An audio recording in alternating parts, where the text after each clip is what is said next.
जय हिंद भाइयों, मैं उत्कर्ष मिश्रा।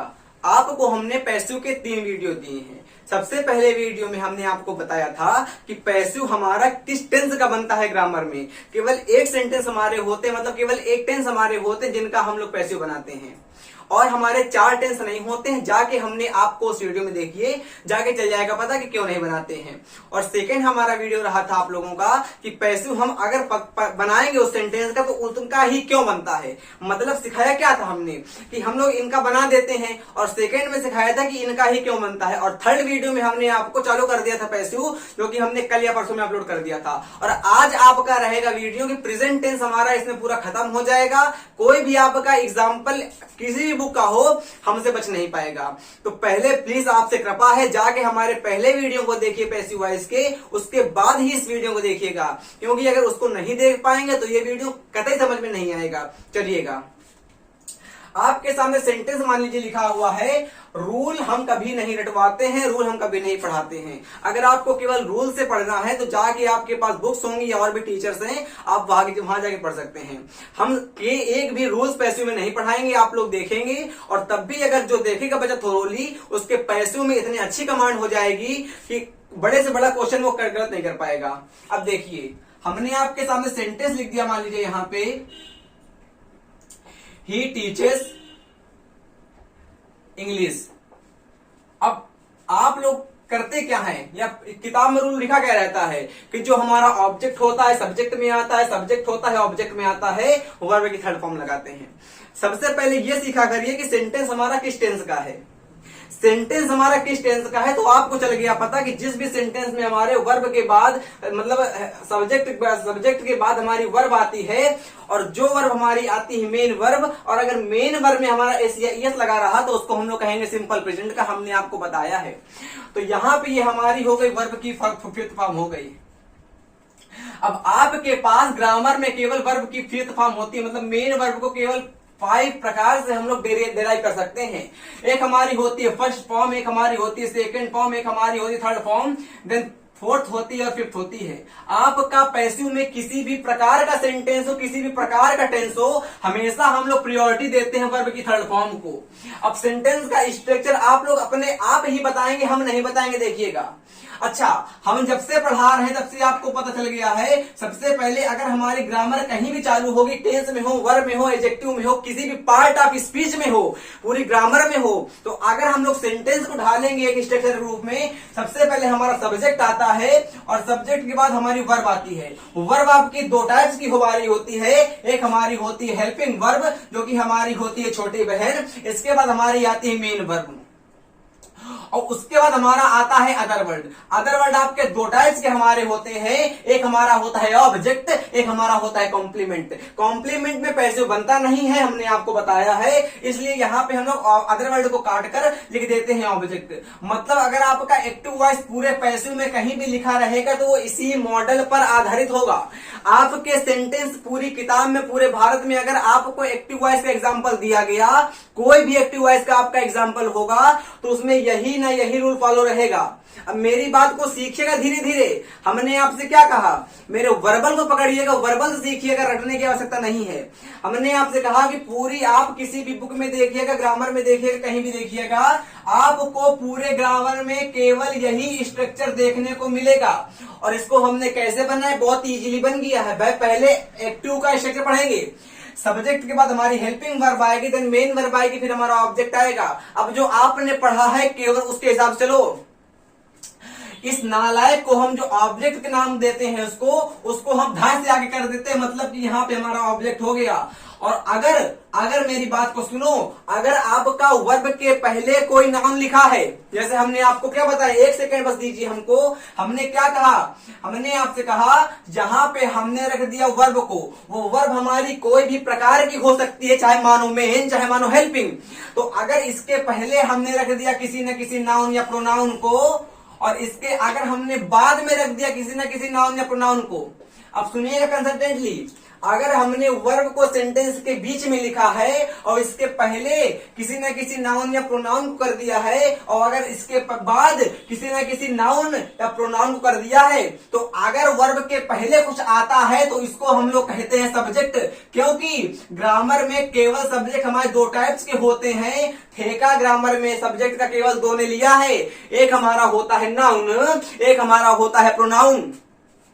और यहां से अगर आपने कहा वर्ब के बाद अगर हमारा नाउन या प्रोनाउन आएगा तो वर्ब के बाद नाउन या प्रोनाउन आएगा, उसको हम लोग कहते हैं ऑब्जेक्ट। जी हाँ, उसको हम लोग कहते हैं ऑब्जेक्ट। मतलब सब्जेक्ट और ऑब्जेक्ट आपके दो भाई हो गए, इसको हम लोग कहेंगे सब्जेक्ट और इसको हम लोग कहेंगे ऑब्जेक्ट। सब्जेक्ट और ऑब्जेक्ट आपके दो ब्रदर हो गए, दो भाई हो गए। सब्जेक्ट के पास भी, सब्जेक्ट के अंदर भी होती है नाउन और प्रोनाउन, ऑब्जेक्ट के अंदर भी होती है नाउन और प्रोनाउन, और दोनों सेम कैरेक्टर के होते हैं। मतलब कि सब्जेक्ट हमारा नाउन है, ऑब्जेक्ट भी हमारा नाउन है, सब्जेक्ट भी हमारा प्रोनाउन है, ऑब्जेक्ट भी हमारा प्रोनाउन है।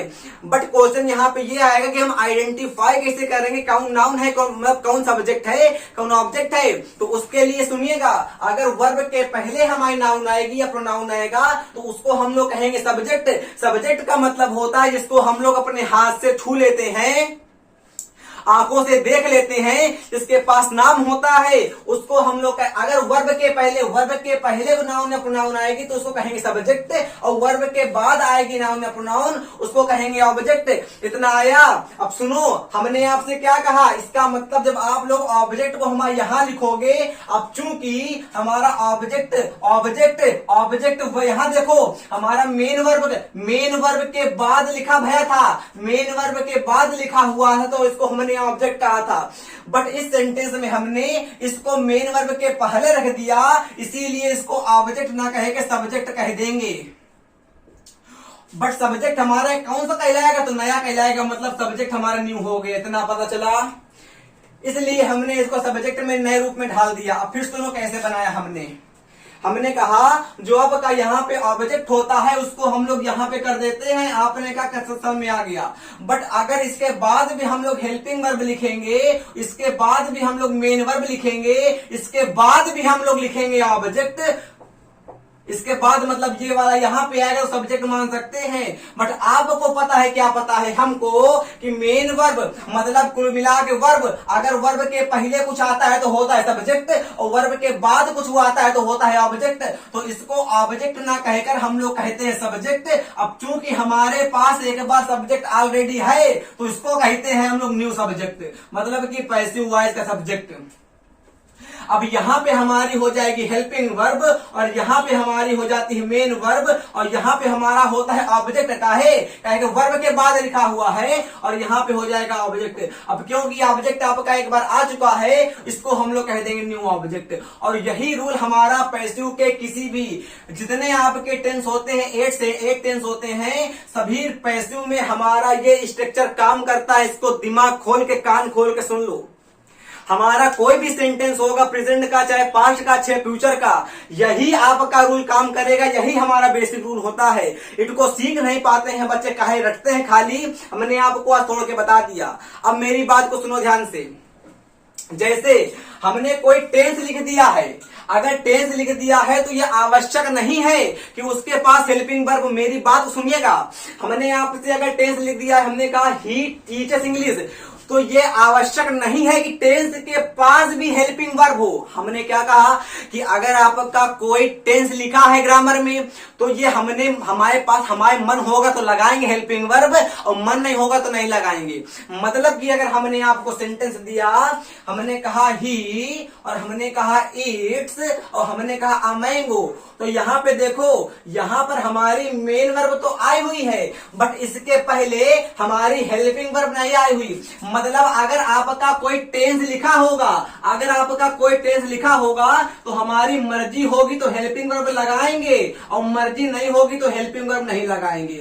और मर्जी कब होती है, जब बड़ी बहन को होता है कोड़। आपकी बड़ी बहन 4 प्रकार की होती हैं और थर्ड वाली को और फोर्थ वाली को होता है कोड़। मतलब कि केवल मेन वर्ब, मतलब कि जब हमारी आएगी मेन वर्ब, वह मेन वर्ब आएगी, उन्हीं के पहले हमारी हेल्पिंग वर्ब आती है। ये हमने पहले के कल वाले वीडियो में बताया था आपको।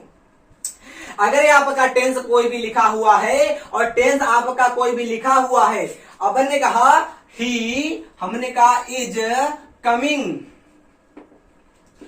फ्रॉम यूएसए, हमने कहा he is coming from USA. अब यहां पे आपकी ये आ गई कोढ़ी वाली, मतलब कि इसको कोढ़ हो गया है तो अपनी छोटी बहन को लिवा के आएगी। मतलब कि ब्रह्मास्त्र रूल क्या कहता है कि अगर आपका ग्रामर में कोई भी टेंस है और अगर हमारी वर्ब की थर्ड फॉर्म है और वर्ब की फोर्थ फॉर्म है, मेन वर्ब की थर्ड फॉर्म है और मेन वर्ब की फोर्थ फॉर्म है, तो हमेशा उसके पहले हेल्पिंग वर्ब आएगी।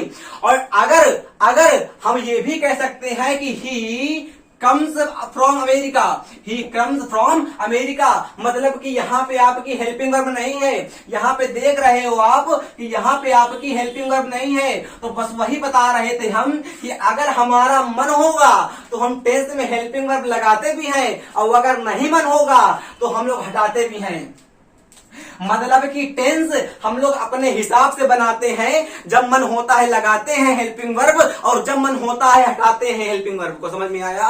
फिर सुनिएगा, टेंस हमारा हमारे हिसाब से चलता है। जब हमारा मन होगा तो हम लोग हिला देंगे हेल्पिंग वर्ब को और जब नहीं मन होगा तो हटा देंगे। बट पैसिव हमारा हमारे हिसाब से नहीं चलेगा। पैसिव कहता है कि हम छोटी बहन को लेंगे ही लेंगे। पैसिव हमारा कहता है कि हम लोग हेल्पिंग वर्ब को लेंगे ही लेंगे। तो आप लोग एक बात कतई ध्यान कर लीजिए कि हमारा चाहे जो टेंस हो हमारे पूरी ग्रामर में, पैसिव के सब्जेक्ट के बाद हम लोग हमेशा हेल्पिंग वर्ब का प्रयोग करते हैं। इतना आया? पैसिव का हमने यहां पे क्या सिखाया था? हमने कहा था आपसे कि अगर आपका टेंस लिखा है तो टेंस में हमारा मन होता है तो लगाते हैं मेन वर्ब के पहले हेल्पिंग वर्ब। हेल्पिंग वर्ब क्यों कहते हैं? क्योंकि ये मेन वर्ब की हेल्प करती है। ये कमजोर वाली होती थर्ड फॉर्म और फोर्थ फॉर्म हमारी होती weakest form of the verb, हमारी कमजोर फॉर्म होती है। और ये इसीलिए हेल्पिंग वर्ब, हेल्पिंग निकला है हमारा ऑक्सल वर्ड से। ऑक्सल का मतलब होता है सहायता, इसीलिए जो कहते हैं हेल्पिंग वर्ब, ये हमारी मेन वर्ब की हेल्प करती है निगेटिव बनाने में। बताएंगे बाद में, इतना सीखो पहले। हमारा यहां मन होता है टेंस में, लगाते हैं हेल्पिंग वर्ब, नहीं मन होगा नहीं लगाएंगे। बट हमारा पैसिव नहीं होता ऐसे। पैसिव कहेगा कि अगर आपने एक्टिव से पैसिव बनाया है, अगर हमने किसी सेंटेंस का, अगर हमने किसी टेंस का पैसिव बनाया है तो पैसिव के टेंस में हमारी हेल्पिंग वर्ब हो चाहे ना हो।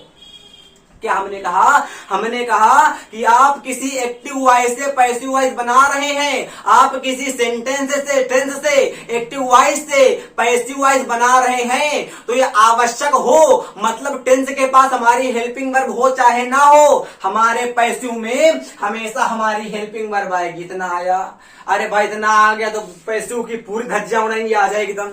और उसके बाद हमने कहा मेन वर्ब, तो मेन वर्ब की हमेशा थर्ड फॉर्म लगाते हैं। मेन वर्ब की, मेन वर्ब क्या होती है? जो हम लोग अपने बॉडी पार्ट से पूरे दिन में करते हैं। आपने कहा थूकना, आपने कहा बाल खींचना, देखना, खाना, हंसना, रोना, चिल्लाना, बोलना, जितने भी हमारी क्रियाएं हमारे शरीर से होती हैं, all the works do in body parts, जितनी भी क्रियाएं वर्क वर्क वर्क हमारे बॉडी पार्ट से होते हैं उनको हम लोग कहते हैं मेन वर्ब। और पैसिव में हमारी हमेशा मेन वर्ब की थर्ड फॉर्म आती है। मेन वर्ब की थर्ड फॉर्म क्यों आती है? जाके देखना पड़ेगा वीडियो, कोई नहीं बताएगा आपको मेन वर्ब की थर्ड फॉर्म क्यों लगाते हैं, ना किसी किताब में देखने को मिलेगा। अब आज बताएंगे, रूल लंबा होगा, वीडियो लंबा होगा और फिर आप लोग ऑब्जेक्ट लिख देंगे। अच्छा, इतना स्ट्रक्चर अगर आपको आ गया है समझ में तो हमको बताइएगा, अच्छे से समझ जाइएगा। हमको नहीं लगता कि नहीं आया होगा। अब चल धीरे धीरे धीरे धीरे बढ़ते हैं आगे और सेंटेंस आपके नोट करते हैं। मान लीजिए आपका सेंटेंस लिखा हुआ है। अब मान लीजिए ये हमारा एक्टिव वॉइस है। साधारणतया हमको एग्जाम में एक्टिव वॉइस सेंटेंस देता है और पैसिव वॉइस को बनवाता है। मतलब कि आपको सेंटेंस में, टेंस में, ग्रामर में, एग्जाम में आपको देगा एक्टिव और बनाना होगा पैसिव। तो कैसे बनाएंगे? मार्कर से बनाएंगे, धाए से। हमने कहा मैंगो लिखेंगे, इतना तो पता है। जो वर्ब के मेन वर्ब, इसको कहते हैं हम लोग ट्रांसिटिव वर्ब। चुराई होती है, बताया हमने वीडियो में, तो इसको हम लोग कहेंगे मैंगो। इतना आया कि नहीं आया? आपने कहा इतना तो आ गया। अच्छा, अब ये अब हमने बताया था कि प्रेजेंट इंडेफिनिट टेंस हमारा जाता है प्रेजेंट कॉन्टिन्यूअस में। एक सेकंड सीख लेना बस, जिसने ने देखा हो। हमने कहा हमारा होगा, अगर प्रेजेंट, छोटा लिख रहे हैं क्या? हमने कहा हमारा अगर होगा प्रेजेंट इंडेफिनिट तो चेंज करते हैं हम लोग प्रेजेंट कॉन्टिन्यूअस में, प्रेजेंट कॉन्टिन्यूअस में। आपने कहा हाँ ठीक है। अच्छा, ये हमारा सेंटेंस प्रेजेंट इंडेफिनिट में है कि नहीं है? आपने कहा हाँ है, ठीक है। आपने कहा समझ में कम आ रहा, तो देखो हमने कहा मेन वर्ब की जहां पे फिफ्थ फॉर्म आती है और फर्स्ट फॉर्म आती है उसको हम लोग कहते हैं प्रेजेंट इंडेफिनिट, और प्रेजेंट इंडेफिनिट हमेशा चेंज होता है प्रेजेंट कॉन्टिन्यूअस में। अब प्रेजेंट कॉन्टिन्यूअस खाली हेल्पिंग वर्ब लेगा। अब ये हमने बताया है कि इसमें मेन वर्ब काहे नहीं आएगी। अब ये हर बार हर वीडियो में हम एक ही बात नहीं पिटी आएंगे। मतलब हमारा आ मैंगो हो गया। अब आ मैंगो हमारा एक मैंगो इसलिए यहाँ पे इज आ जाए क्योंकि आपको पता है कि एस लिखा हुआ है। हमारी मेन वर्ब की फिफ्थ फॉर्म हमारी होती है, तो मेन वर्ब की फिफ्थ फॉर्म हमारी आती है प्रेजेंट टेंस में, सिंपल प्रेजेंट में, और सिंपल प्रेजेंट हमारा एक कदम आगे कूदता है तो आता है प्रेजेंट कॉन्टिन्यूअस। तो यहाँ पे ध्यान से हमारा इज आ गया। अब मेन वर्ब की हमेशा चाहे कौनो पैसिव हो हम लोग थर्ड फॉर्म लगाएंगे, तो हमेशा ईट ईटन हो गया। ये आपको याद करना पड़ेगा। इतना आया कि नहीं आया पहले इतना बताओ। अब मैंगो इज ईटन हो गया। अब कहा ठीक, उसके बाद लगा देंगे बाई हमारा होता है कंजक्शन, और यहां पे लगा देते हैं हम लोग हिम हमारा होता है ऑब्जेक्टिव केस। एक सेकेंड बस देखिएगा हमारी बातें यहां हमको लगेगा दिख जाएगा आप लोगों को। हमने कहा पर्सनल प्रोनाउन आपके 7 टाइप्स के होते हैं। ही, सी, इट, आई, वी, यू, दे, और अगर बात कर दें तो किसी न किसी का नाम आ जाएगा। ये आपके पर्सनल प्रोनाउन होते हैं, हमेशा सब्जेक्ट के प्लेस में आते हैं, तो इनको हम लोग कहते हैं सब्जेक्टिव प्रोनाउन। इनको हम लोग कहते हैं नॉमिनेटिव प्रोनाउन। इनका नाम होता है, इनको हम लोग कहते हैं नॉमिनेटिव प्रोनाउन। अब सुनो, ही हमारा होता है हिम में चेंज होता है।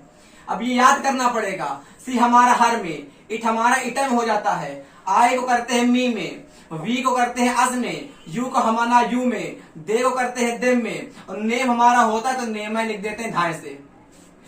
तो आपका a mango is eaten by him इतना आया। सामान्यतः according to grammar, according to grammarian हम लोग पैसिव में बाय का यूज करते हैं, बाय का करते हैं यूज। बट हमारे कुछ होते हैं प्रीपोजिशनल फ्रेज, कुछ हमारे होते हैं एक्सेप्शन, एस्टोनिश, जितने भी हमारे होते हैं समय समय पर हम बताते रहेंगे आपको। एक सीढ़ी चढ़ेंगे, इकट्ठे नहीं कि यहाँ फिर ढाई बन जाएंगे क्रिस, ऐसा नहीं करेंगे, एक चढ़ेंगे सीढ़ी। इतना आया। अच्छा, अभी कम आया होगा, एग्जाम्पल लेंगे तो और आएगा। कोई अगर कुछ भी नहीं आया है तो कोई दिक्कत नहीं। Example makes a man perfect, कोई मिला के practice makes a man perfect. अब प्रैक्टिस करते हैं धीरे धीरे, तब सीखेंगे हम लोग, तब हमको अच्छे से आएगा। जैसे हमने सेंटेंस आपसे कह दिया और आपके सामने सेंटेंस लिखा है दे बिलीव मी। देखिएगा, हमने कहा दे, और फिर कहा हमने बिलीव, और फिर कहा मी, और हमने सेकंड बताया सेंटेंस हमारा पहला हो गया। सेकंड हमने कहा आपसे कि हमारा लिखा हुआ है ही इज प्रेजिंग मी। चलिए नहीं बता पाएंगे, इसको छोड़िए, हम प्रेजेंट टेंस के ही सेंटेंस लेते हैं आप लोगों के लिए। हमने कहा सी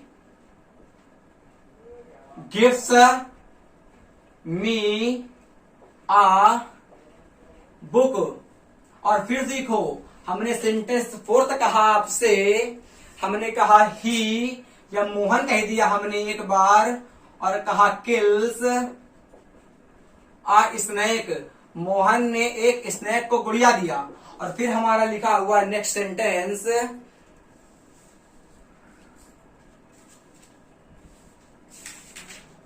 सेंटेंस तो इस बुक में दिए ही नहीं गए एग्जाम्पल के लिए। चलो ये लिखो, हमने कहा राधा नहीं लिखेंगे हमने कहा राम किल्स आ बर्ड, और फिफ्थ नंबर आपसे कहा हमने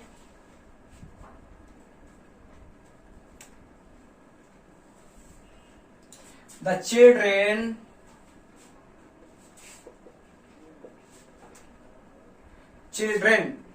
सिंग नेशनल एंथम।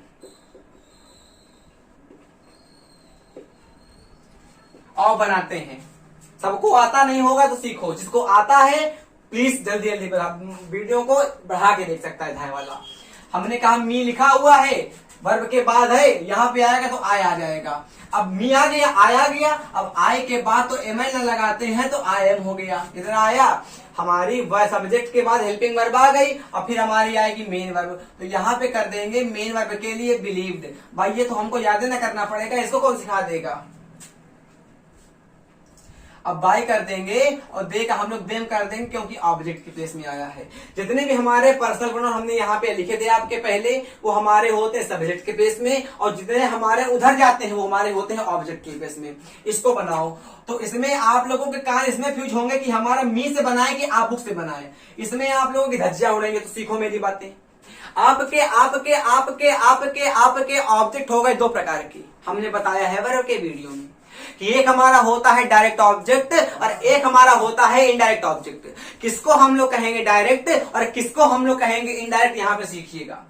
हमने कहा he gives me a book, he gives me a book. अब इसमें आइडेंटिफाई नहीं कर पाते हैं कुछ लोग कि किसको हम लोग कहते हैं डायरेक्ट ऑब्जेक्ट और किसको हम लोग कहते हैं इनडायरेक्ट ऑब्जेक्ट।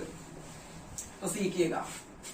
हमने आपसे मान लीजिए कह दिया आ बुक और हमने आपसे कह दिया यहाँ पे जो हमारा लिखा हुआ है वहां पे मी।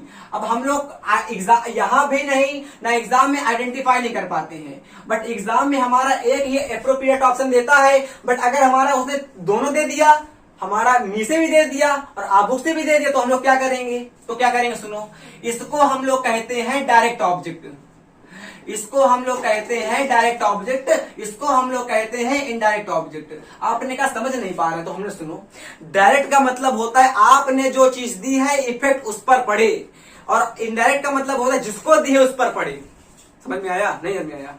हमने कहा कि जैसे हमने एक ईटा लिया, ईटा और फेंक के आपके मारा, तो ईटे जब आपके फेंक के मारेंगे तो ईटे पर इफेक्ट पड़ेगा, क्या पर पड़ेगा? तो पहले ईटे पर पड़ेगा और फिर आप पर पड़ेगा। तो जिस पर पहले पड़ता है वो हमारा होता है डायरेक्ट और जिस पर बाद में पड़ता है वह हमारा होता है इनडायरेक्ट।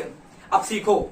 हमने कहा सोनाली, कौन सी नाली? सोनाली। फिर हमने कहा लाफ्स एट सोहन, सोहन जो सोनाली है वो सोहन पर हंसती है। अब जब सोनाली नाम की लड़की सोहन पर हंसेगी, जब सोनाली कौन सी नाली? सोनाली। जब सोनाली हमारी सोहन पर हंसेगी तो जेन्युइन बात यह है कि सोहन गरियाएगा नहीं, उसको गरियाएगा नहीं? गरियाएगा। जब सोनाली हमारी सोहन पर हंसेगी, सोहन गरियाएगा तो है नहीं, बस देखेगा, बट उसकी इंटरनली फीलिंग हमारी बाउंडराइज होंगी, मतलब कम होंगी। मतलब सोहन के पास सोहन पर हमारे डायरेक्ट इफेक्ट नहीं पड़ेगा इनडायरेक्ट इफेक्ट। समझ में आ रहा है भाई? सीखना यार। हमने कहा सोनाली लाफ्स एट सोहन, अरे सोहनाली ने सोहन पर हंसा है, क्या सोहन अपनी सर उतार देगा? अरे सोनाली ने क्या हंस दिया? ऐसा होगा यार? नहीं होगा ना। मतलब जब हमारे सोहन पर इफेक्ट नहीं पड़ेगा उसके शरीर पर, उसके आंतरिक भागों पर पड़ेगा इफेक्ट। सोनाली ने यहाँ सोचा था कुछ ना कुछ बात होगी, नंबर मिलेगा, ये बात होगी। मतलब कि अगर हमारी लड़की हंसेगी और अगर हमारा उस पर्सन में वर्ब के बाद वाले पर्सन में पड़ता है डायरेक्ट इफेक्ट, तो उसको कहते हैं डायरेक्ट ऑब्जेक्ट, और अगर नहीं पड़ता है डायरेक्ट इफेक्ट उसको कहते हैं इनडायरेक्ट ऑब्जेक्ट। एक एग्जांपल और सब समझ आएगा। हमने कहा सोनाली ईट्स आ मैंगो। अब जेन्युइन सी बात क्या है? ये है कि सोनाली आम खाएगी तो आम अधियाएगा। जब सोनाली ने आम खाया होगा तो आम अधियाया होगा। मतलब कि जब आम पर मैंगो पर हमारा पड़ेगा डायरेक्ट इफेक्ट। अरे यार उस पे क्या होगा कि सोनाली हमको खाने जा रही है, अब छीलेगी, अब दबाएगी, अब ध्यान से खाएगी, ऐसा तो होगा नहीं। जब हमारी सोनाली आम को खाएगी तो आम पर हमारे, सोच के देखो ना यार, आम पर हमारे पड़ेगा डायरेक्ट इफेक्ट, और जिस पर पड़ता है डायरेक्ट इफेक्ट उसको हम लोग कहते हैं डायरेक्ट ऑब्जेक्ट। हमेशा कंफ्यूज रहोगे, कौनों ने बता पाएगा? और जिस पर पड़ता है इफेक्ट डायरेक्ट उसको हम लोग कहेंगे डायरेक्ट ऑब्जेक्ट, और जिस पर इफेक्ट पड़ता है इनडायरेक्टली वो हमारा होता है इनडायरेक्ट ऑब्जेक्ट। आया? अरे भाई साहब हमने कहा मी और आबुक में, तो मी का मतलब होता है मैं का मतलब होता है आई, और आबुक का मतलब होता है बुक का मतलब किताब। मतलब कि कुल मिला के निर्जीव चीज है ये, मतलब कि थिंगलेस है, मतलब कि जो हमारी मोशनलेस वस्तुएं होती हैं उनको हम लोग कहते हैं इनडायरेक्ट, सॉरी उनको हम लोग कहते हैं डायरेक्ट, और जो हमारी मोशन में होती हैं उनको हम लोग कहते हैं इनडायरेक्ट। क्लियर हो गया? 1 सेकेंड कितने 50 सेकेंड में फिर से रिवीजन। जिस पर देखो हमने कहा सोनाली लाफ्स एट सोहन, जब सोनाली ने सोहन पर हंसती है, सोहन पर, उसके भागों पर, सोहन के शरीर पर, सोहन के बॉडी पार्ट में कुछ इफेक्ट नहीं पड़ेगा। भले ही सोनाली ने देख के हंसा होगा, उसका इफेक्ट पड़ेगा सोनाली के हंसने पर। सोनाली के सोहन का एट का लाफ्स एट का मतलब होता है मजाक उड़ाना। सीखो, लाफ एट जहां पे आ जाएगा इसका मतलब हो जाता है मजाक उड़ाना। मतलब कि सोनाली ने सोहन का मजाक उड़ाया। अब सोनाली ने सोहन का मजाक उड़ाया तो इसका मतलब ये तो है नहीं कि किसी ने किसी को देख के हंसा है तो जाकर उसको थूर दें, ये तो करेंगे नहीं हम लोग। जेन्युइन सी बात है कि सोहन के बॉडी पार्ट में इफेक्ट नहीं पड़ेगा, और जब भी हमारा बॉडी पार्ट में इफेक्ट नहीं पड़ता है उसको कहते हैं इनडायरेक्ट। डायरेक्ट का मतलब होता है हमने तमाशा लिया, धाय अपने मारा, डायरेक्ट। इनडायरेक्ट मतलब अब किसी ने हमारे तमाशा मार दिया होगा, आज घूसा मार दिया होगा इनडायरेक्टली, और सुबह चला होगा पता तो अब दर्द होगा, वो होता है इनडायरेक्ट। इनडायरेक्ट का मतलब होता है हमारे बॉडी पार्ट में इफेक्ट ना पड़े, और डायरेक्ट का मतलब पड़े। तो यहां देखो हमने कहा सोनाली ईट्स अ मैंगो, अब सोनाली ने आम खाया होगा तो आम अधियाया होगा, मतलब आम पर हमारा पड़ेगा डायरेक्ट ऑब्जेक्ट, डायरेक्ट इफेक्ट, तो ये हमारा होगा डायरेक्ट ऑब्जेक्ट। इसका मतलब यहां पे ये हमारा हो गया डायरेक्ट ऑब्जेक्ट, जहां पे ये हमारा हो गया इनडायरेक्ट ऑब्जेक्ट, और ये हमारा हो गया डायरेक्ट ऑब्जेक्ट। और ध्यान रखिएगा हमेशा ग्रामर का रूल क्या होता है कि हम लोग प्रायोरिटी एप्रोप्रिएट मानते हैं इनडायरेक्ट ऑब्जेक्ट को। इसको काहे मानेंगे, ये तो निर्जीव है, मोशनलेस, इसको काहे मानेंगे, तो इसको आगे कर देंगे आके, इसको इसको करेंगे, उसको ना करना। ग्रामर दोनों के बन जाएगा, पैसिव बनेगा, इसका भी बनेगा, इसका भी बनेगा। हम लोग प्रायोरिटी देंगे इनडायरेक्ट वाले को तो आय हो जाएगा। अरे मी का आगे आता है तो आइए ना होता है, हमने आय कर दिया, अब आय के बाद एम लगा दिया, इतना आया। गिव गैव गिवेन, गिवेन कर दिया। अब गिवेन के बाद आप लोग आबुक कर सकते हो, गिवेन आबुक। अब बाई सी का हमारा वहां जाएगा तो हरा जाएगा, मतलब कि हर हो जाएगा, गिवेन हर। या तो अब इसमें कंफ्यूज लड़के इसमें होंगे कि हम लोग आबुक को कहां रखे, कोई दिक्कत नहीं, इसमें कंफ्यूज ही होंगे। आबू को कहां रखोगे भाई, हमारा वर्ब के बाद रख दो, या तो अगर यहां रखना नहीं चाहते हो तो गिवन बाय हर आबू कर दो, ये भी सही है, हमारा कोई काटेगा नहीं। बट हमारा जो सेंटेंस संग सही मानता है दस्ती, वो हमारा यहाँ काट के इसको बीच में हिलवाता है, कहता है आप लोग थर्ड फॉर्म के बाद ही लिखिए जो हमारा अदर वर्ड हो, मतलब बाय के पहले, थर्ड फॉर्म के बाद नहीं, बाय के पहले। जितने भी हमारे अदर वर्ड होते हैं पैसिव वाइज में वो बाई के पहले आते हैं। और कितना सरल सेंटेंस था, आप लोग जेन्युइन सी बात जानते थे, पर इसका हमने पोस्टमार्टम करवा दिया है आज। अब भूलना नहीं कि पैसिव में हम लोग क्या हम लोग किससे बनाएंगे, डायरेक्ट से कि इनडायरेक्ट से। जहां दिखे ढाई से बनाओ इनडायरेक्ट से, क्योंकि इनडायरेक्ट में तो इफेक्ट नहीं पड़ेगा ना, पड़ेगा इफेक्ट, अब सीखो, नहीं पड़ेगा इफेक्ट। हमने कहा मोहन किस आ स्नैक, तो कहा आ स्नैक एक सांप। अब सांप एक जगह भर है तो एक ना है, तेज आ जाएगा। अब किल किल्ड किल्ड किलिंग किल्स, तो किल्ड आ गया। अब आया बाई आ गया, मोहन आ गया, क्योंकि नाम में नहीं चेंज कर देना, ये क्वेश्चन टैग नहीं है जो मोहन देके ही लगा दो। ये हमारा पैसिव आ जाए तो मोहन को मोहन कर देंगे। अब देखो राम किल्स आबर्ड, वही लिखा हुआ है तो award is killed by Ram. हमने कहा था चिल्ड्रेन, अब यहां सिंह आया है, सिंह तो नहीं करना क्योंकि पेड़ है हमारा, यहां दा लिख लो, दा नेशनल एंथम, तो क्या बनेगा दा नेशनल एंथम, दा नेशनल एंथम। एक है इज आ गया, सिंग सेंग संग संग आ गया, बाई दा चिल्ड्रेन। अब कंफ्यूज इसमें हो गए कि हम लोग निगेटिव कैसे बनाएंगे, तो कोई प्रॉब्लम नहीं है, निगेटिव के बस दो समझाते हैं, बाकी आप लोग अपने आप करिएगा। और इंट्रोगेटिव सबके हम पढ़ाएंगे एक साथ, मतलब कि जब आप हमारा पूरा खत्म होगा प्रेजेंट, या पूरा खत्म होगा पास्ट, और पूरा खत्म होगा फ्यूचर, तो सबके मिक्स करके पढ़ाएंगे इंट्रोगेटिव, क्योंकि इंट्रोगेटिव का रहता है भाव अलग, उसमें हु वाले पे कर देंगे इंक्लूडम, हु वाले, वाट वाले, विच वाले, दैट वाले। और बिलीव मी, अब क्या करोगे इसमें, कुछ नहीं करेंगे, पैसिव बनाएंगे तो आय आ जाएगा। अब आय के बाद एम आ जाएगा, कुछ नहीं करना, खाली नॉट लगा दो, कहां कठिन है यार, बिलीव कर दो, बाई देम। बना कि नहीं बना रहे, कहते धाए। अब देखो इसका, हमने कहा अगर निगेटिव लिखा होता she does not, give me a book, तो क्या बनता, अ बुक इज बनेगा, नॉट आएगा, गिवन आएगा, बाय करेंगे, हर करेंगे। अब यही लिखा होता ही Mohan does not kill a snake, तो a snake is not killed by Mohan. Ram does not kill a bird is not killed by Ram. The children do not sing the national anthem, the national anthem is not sung by the children. हमको लगता है आपको clear हो गए होंगे। अब अगर नहीं हुए हैं तो जाके प्रैक्टिस करिए, तभी होंगे क्लियर। हमने लिखा है तो हमको आएगा, तुम लिखोगे तुमको आएगा। जेन्युइन सी बात है, आपके पास जो किताब हमारी कंपटीशन की प्रेजेंट टेंस के, हमारे पैसे नहीं बचेंगे। हम जानते हैं कि हमने सरल कराए हैं। वीडियो लंबा हो रहा है और वीडियो लंबा होगा तो ये अप्रोप्रिएट में नहीं हो पाएगा हमारी एडिटिंग में। छोटे वीडियो जल्दी एडिट होता है तो कर पाते हैं हम, लंबा हो जाएगा तो कर नहीं पाएंगे।